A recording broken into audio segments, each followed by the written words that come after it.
اعوذ باللہ من الشیطان الرجیم بسم اللہ الرحمن الرحیم اللہم قونی فیہ علی اقامت امرک وازقنی فیہ حلاوت ذکرک واوزعنی فیہ لاداء شکرک بکرمک وحفظنی فیہ بحفظک وسترک یا ابصر الناظرین۔ اللہ رب العزت کی بارگاہ میں شکر گزار ہیں کہ ذات پروردگار نے ماہ مبارک رمضان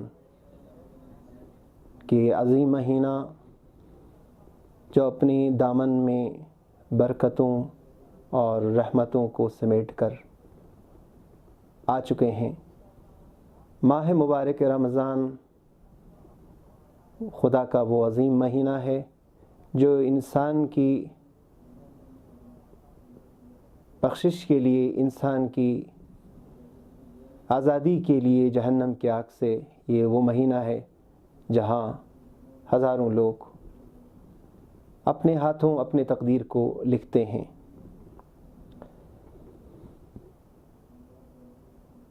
پیغمبر گرامی اسلام صلوات اللہ وسلام علیہ نے ہر رمضان کے ہر دن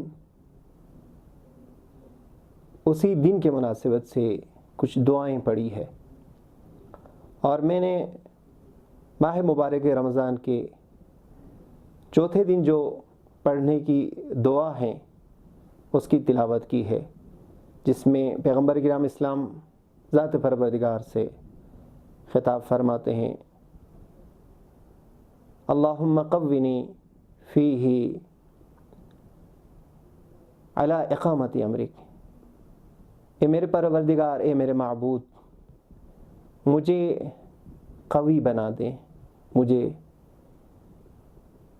آپ کی امر کی اطاعت کے لیے مجھے توانا بنا دے کہ میں آپ کا روزہ رکھ سکوں، میں آپ کے لیے روزہ رکھ سکوں، آپ کے اس امر کو انجام دے سکوں۔ لذا پیغمبر گرامی اسلام نے فرمایا: اللہم قونی فیہ علی اقامت امرک۔ عزیزان گرامی، ناظرین کرام، جب تک ذات پروردگار ہمیں قوت اور قدرت عطا نہیں کرتا کہ کوئی امر ہم خدا کی انجام نہیں دے سکتا، اسی لیے پیغمبر نے فرمایا: پروردگار، جس طرح تو نے اپنی عبادت اور اپنی اطاعت اور بندگی کا حکم دیا ہے، مجھے اس بندگی اور اطاعت کی قدرت عطا کریں۔ ناظرین کرام، طاقت اور قدرت صرف انسان کے بدن میں جو قدرت ہے، طاقت ہے، وہ مراد نہیں ہے۔ عبادت کی طاقت بہت سارے لوگ ماہ مبارک رمضان کی توفیق، روزہ رکھنے کی توفیق نہیں ہوتی ہے۔ کیوں؟ وہ کیا قدرت بدنی نہیں رکھتا ہے؟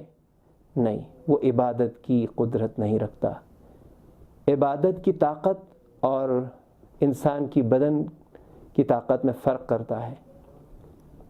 امام سجاد صلوات اللہ وسلام علیہ صحیفہ سجادیہ کی 44 والی دعا میں خدا سے خطاب کرتے ہیں: خدائے پروردگار، مجھے روزہ رکھنے کی طاقت عطا فرما۔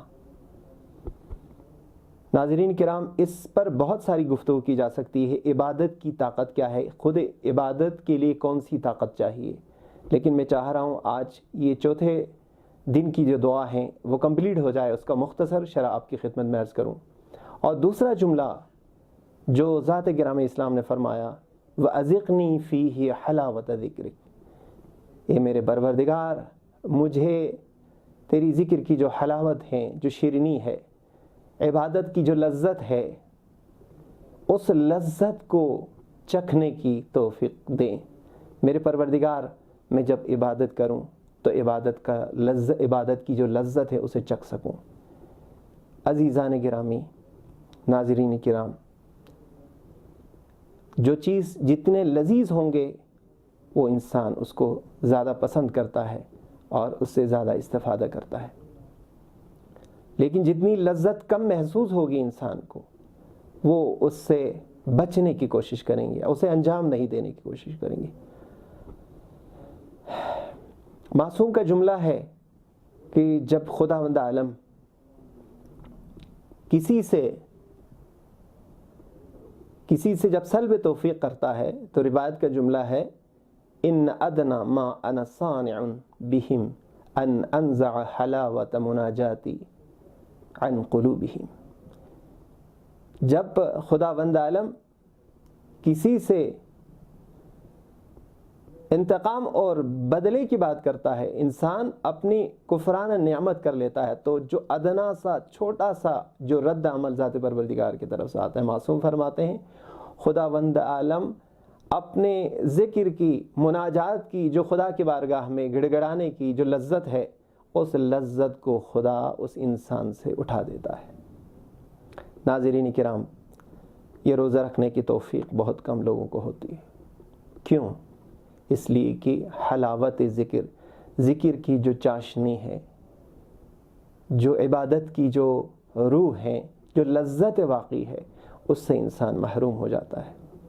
اسی وجہ سے انسان اس عبادت سے بھاگتے ہیں، دور ہو جاتے ہیں. لذا پیغمبر نے فرمایا وَأَذِقْنِي فِيهِ حلاوت ذکرک. ناظرین کرام، اور جو تیسرا جملہ ہے اس دعا کا، چوتھے دن کی دعا کا، وَأَوْزِعْنِي فِيهِ لِأَدَاءِ شُكْرِكَ بِكَرَمِكَ، وَأَوْزِعْنِي فِيهِ لِأَدَاءِ شُكْرِكَ بِكَرَمِكَ. اے میرے معبود، اے میرے پروردگار، مجھے جو کرم، جو شکر مجھے کرنی چاہیے، پروردگار مجھے اس شکر کی توفیق عطا کریں تیرے کرم کے ذریعے. برادران ایمانی، خدا نے بہت ساری نعمتیں دی ہیں کہ جس کے ہم شاکر نہیں ہیں، ہم شکر ادا نہیں کرتے. چنانچہ ہمارے شکر کے جب کمی ہو جاتی ہے تو ظاہر ہے کہ اس رزق میں اضافہ نہیں ہوتا. کیا کیا جائے کہ ہم، پیغمبر نے فرمایا خدا مجھے توفیق دے میں تیرے ذکر کے ذریعے، تیرے کرم کے ذریعے تیرے شکر ادا کر سکوں. تو نے مجھے عقل کی نعمت دی، جیسا کہ آپ تیسرے دن کی دعا میں پیغمبر سے یہ دعا نقل ہوئی ہے، اللہم ارزقنی، اے میرے پروردگار مجھے تو رزق عطا کریں. کس چیز کا؟ ذہن کا. پروردگار مجھے عقل کی نعمت دے. برادران ایمانی، یہ عقل ایک نعمت ہے. عزیزان گرامی، ناظرین کرام، عقل بڑی نعمت ہے. یہ ہماری آنکھیں نعمت ہے، اس کی شکر ادا کرنے کی ضرورت ہے. یہ ہماری زبان، ماہ مبارک رمضان، پیغمبر نے اس دعا میں اس جملے کو کوٹ کر کے یہ فرمایا، ماہ مبارک رمضان ماہ شکر ہے، ماہ ذکر ہے. کس طرح ذکر کریں؟ آپ کا قلب، آپ کے اذہان، آپ کی زبان، آپ کی آنکھیں، اس کا شکر کیسا ادا کیا جائے؟ اس کا شکر خدا کے ذکر کے ذریعے یہ شکر ادا کیا جاتا ہے. کس طرح سے؟ خدا نے ہم سے کہا کہ نامحرم سے اپنی آنکھوں کو بچاؤ.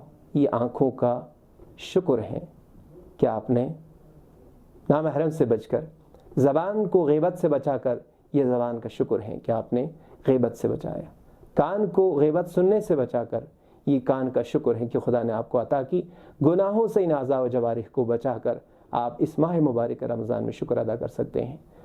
اور چوتھا جملہ جس میں پروردگار سے خطاب کر کے رسول نے رمضان کے چوتھے دن جو دعا کی، وَحَفِظْنِي فِيهِ بِحِفْظِكَ وَسِتْرِكَ، اے میرے پروردگار مجھے بچا دے اپنی حفاظت کے ذریعے، اپنے پردہ پوشی کے ذریعے.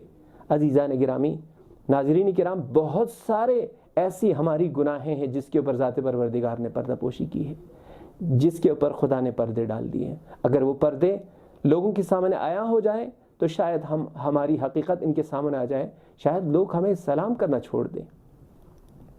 لیکن وہ پروردگار کتنے کریم ذات ہیں جو ہماری ساری گناہوں کے اوپر پردہ ڈالا ہے. لہذا پیغمبر نے فرمایا وَحَفِظْنِي فِيهِ بِحِفْظِكَ وَسِتْرِكَ یا ابصر الناصرین، اے سب سے زیادہ دیکھنے والے اور سب سے زیادہ نظر رکھنے والے، باریک بینی کے ساتھ دیکھنے والی ذات، ہمیں اپنی حفظ اور امان میں رکھ. میں اس پروگرام کے ذریعے تمام مسلمانوں کو یہ دعوت دینا چاہوں گا کہ پیغمبر کی جو ہر دن کے حوالے سے جو دعا پیغمبر نے پڑھی ہے، اس دعا کو پڑھیں اور اس پر دقت کرنے کی اور توجہ کرنے کی کوشش کریں۔